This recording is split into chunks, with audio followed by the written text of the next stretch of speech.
Merhaba, ben Ömer Asaf'ın babasıyım.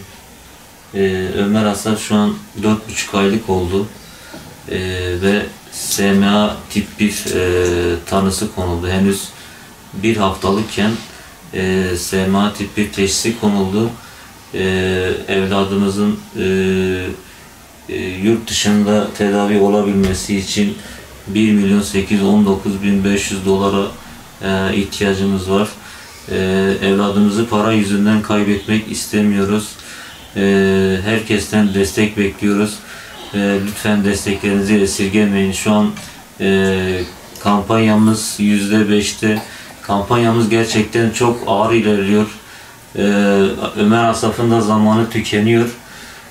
Herhangi bir kas kaybı yaşamadan, bu cihazlara bağlanmadan evladımızı tedavi ettirmek istiyoruz.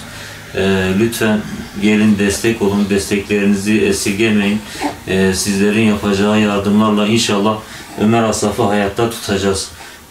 Çünkü gerçekten şu an çok zor durumdayız. Yani biz aile olarak da tek başımıza karşılayabileceğimiz bir mevla da değil bu. Bu ancak sizlerin yardımlarıyla olabilir. Sizlerin yapacağı desteklerle Ömer Asaf'ı yaşatabiliriz, kurtarabiliriz. Lütfen gelin Ömer Asaf'ın elinden tutun ve Ömer Asaf'ı yaşatalım. Evladımız da yaşasın.